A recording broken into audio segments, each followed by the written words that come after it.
Bonjour, je suis Patrick, docteur vétérinaire. Dans cette vidéo, je vais parler de la toxoplasmose et du rôle du chat dans la transmission de cette maladie, notamment pour la femme enceinte. La toxoplasmose est une maladie provoquée par la présence d'un parasite qui est un protozoaire qui s'appelle Toxoplasma gondii. Je vous ai mis ici une illustration où vous voyez donc ce type de parasite, donc le Toxoplasma gondii. Et la toxoplasmose est donc une zoonose, c'est-à-dire que c'est une infection ou une maladie donc, qui est naturellement transmissible de l'animal à l'homme et vice-versa. Donc c'est la définition d'une zoonose. Ce parasite, donc Toxoplasma gondii, est un parasite obligé, c'est-à-dire qu'il doit vivre à l'intérieur d'une cellule pour survivre. De plus, il a un cycle assez compliqué qui passe par différents hôtes. Alors dans ces cycles où il y a différents hôtes, il y a les hôtes définitifs, c'est chez eux donc que le parasite se multiplie sexuellement, et puis les hôtes intermédiaires dans lesquels le parasite ou les parasites ne font que passer. Et pour le parasite donc, Toxoplasma gondii, l'hôte définitif c'est le chat, donc les félidés. C'est dans cette espèce donc que le parasite va se multiplier. Et l'hôte intermédiaire, c'est n'importe quel animal à sang chaud, l'homme y compris.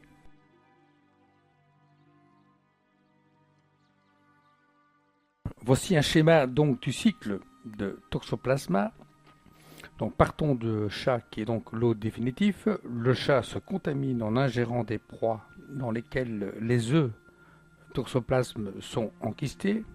Alors ces proies peuvent être des oiseaux, des souris, mais également la viande crue contenant donc ces œufs enquistés peuvent contaminer le chat. Les toxoplasmes se multiplient dans l'intestin du chat et finissent par pondre des œufs qui vont être éliminés avec les selles. Ces œufs donc libérés dans les excréments de chat ne sont pas tout de suite contaminants. Ils doivent passer par un processus qu'on appelle la sporulation. Et cette sporulation n'est possible que dans certaines conditions, donc sous une forme, donc dans une température supérieure à 20 degrés et dans des milieux bien précis qui sont la terre ou la litière de chat. On y arrive. Donc ces œufs sporulés donc, sont très résistants et peuvent rester 1 an dans l'environnement. Et les hôtes intermédiaires, donc, qui sont ici représentés par les rongeurs, le porc ou l'être humain, ingèrent donc ces œufs sporulés et donc sont contaminés par le parasite de la toxoplasmose. Par exemple, en mangeant des légumes mal lavés, ou bien en travaillant dans la terre, ou en nettoyant la litière usagée de chat. À ce moment-là, le toxoplasme file dans le sang, se multiplie et forme des kystes, notamment dans les muscles. Et c'est comme ça que l'être humain aussi peut se contaminer, c'est en mangeant donc de la viande, ces hôtes intermédiaires, donc des ovins, de porc, de bovins, mal cuits, donc insuffisamment cuites. Je reviens sur un point important que j'ai évoqué dans le cycle de parasites, c'est donc les œufs qui, pour être contaminants, doivent sporuler. En fait, il faut savoir que quand les œufs sont libérés dans les matières fécales de chat, ils ne sont pas donc directement contaminants. Même si par malheur, par mégarde, vous ingérez des matières fécales fraîches de chat, vous ne pouvez pas attraper la toxoplasmose. Et donc, pour qu'un œuf puisse contaminer donc, un autre intermédiaire, donc, il faut que l'œuf sporule. Et pour la sporulation, il faut compter entre 2 à 5 jours dans un milieu favorable. Et en tant que milieu favorable, on parle bien sûr de la terre, notamment les potagers, et la litière de chat. La sporulation est un moyen pour l'œuf de reproduction, mais également de survivre. Les spores ainsi formés sont des formes de vie très résistantes et peuvent donc survivre dans des conditions environnementales très défavorables. Alors, comment peut-on se faire contaminer par justement ces œufs de parasites? Eh bien, la cause numéro un, c'est la consommation de viande mal cuite ou crue, que ce soit du mouton, du porc ou du bœuf. Une deuxième cause, c'est la consommation de crudités, donc de légumes ou de fruits qui sont insuffisamment nettoyés. La troisième cause, c'est donc une mauvaise hygiène des mains. Il faut prendre l'habitude de vous laver les mains systématiquement avant de manger. Donc une quatrième cause, bien sûr, c'est la possession donc d'un chat, plus le nettoyage de sa litière. Mais il faut savoir que le risque est faible si on observe les mesures d'hygiène que je vais évoquer plus loin, qui sont élémentaires et très faciles à adopter. Alors, que provoque la toxoplasmose chez l'être humain et chez le chat? Alors, chez l'être humain, la toxoplasmose est très présente. Certains chiffres de l'ordre de plus de 50%, voire 60% de la population mondiale seraient déjà contaminés par ce parasite de la toxoplasmose.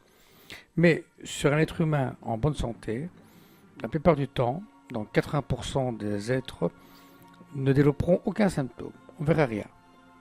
Et dans les 20% autres, ce sera une poussée de fébrilité, donc la fièvre, avec une très grosse fatigue, un peu comme un syndrome grippal. Mais il y a quand même un petit pourcentage d'êtres humains qui peuvent développer des symptômes beaucoup plus graves. Ce sont donc les êtres humains qui sont immunodéprimés, dont le système immunitaire est déficient.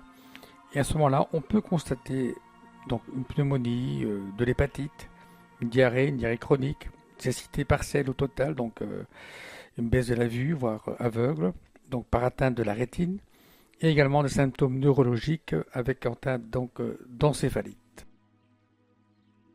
Alors bien sûr, on arrive à la femme enceinte. Là, bien sûr, la toxoplasmose peut avoir des graves répercussions, provoquer donc de l'avortement ou la naissance d'un enfant qui aura des malformations ou des problèmes congénitaux qui peuvent se développer par après. Tout dépend bien sûr du stade de la grossesse au moment de la contamination. C'est la raison pour laquelle une femme enceinte au début de sa grossesse se verra proposer 2 prises de sang à 15 jours d'intervalle pour faire une sérologie afin de vérifier si elle a déjà été en contact avec le parasite de la toxoplasmose. Alors pour le chat, l'infection à toxoplasme ne provoque pas grand-chose, un petit peu à l'instar de l'être humain. Donc si ce n'est parfois que des symptômes de gastro-entérite, à savoir donc des diarrhées ou des vomissements. Comme pour l'être humain, donc chez le chat c'est identique, à savoir lorsque le système immunitaire est déficient, sur des chats donc immunodéprimés, on peut avoir des symptômes plus sévères, pneumonie, des problèmes neurologiques, donc une encéphalite qui peut provoquer des crises d'épilepsie, et alors une cécité donc qui peut rendre le chat aveugle avec une atteinte au niveau de la rétine. Pour traiter donc une toxoplasmose chez le chat, on emploie la molécule la clindamycine à la dose donc de 10-12 mg kg 2 fois par jour. Et si on constate que les signes cliniques ne s'améliorent pas dans les 24-48 heures, à ce moment-là, il faut peut-être revoir le diagnostic. Je voudrais quand même relativiser le rôle du chat, enfin arrêter de diaboliser le chat et de le rendre seul responsable de la toxoplasmose humaine. Il faut savoir que les chats infectés n'excrètent les œufs que pendant quelques jours dans leur vie, donc le risque de contamination humaine est faible, d'autant plus que si on observe les règles d'hygiène que je vais évoquer par après, ce risque est fortement diminué. Et il ne justifie en rien les pressions qui sont faites par certaines personnes soi-disant qualifiées qui conseillent donc de se débarrasser du chat, notamment pour les femmes enceintes. Je voudrais aussi faire une parenthèse pour les chats gardés à l'intérieur, qui ne chassent pas une proie à l'extérieur, puisqu'ils ne sortent pas ou ne sont pas nourris avec de la viande crue. Eh bien, ces chats-là, ils ne sont pas susceptibles d'être infectés par le parasite de la toxoplasmose. Il n'y a pratiquement aucune chance.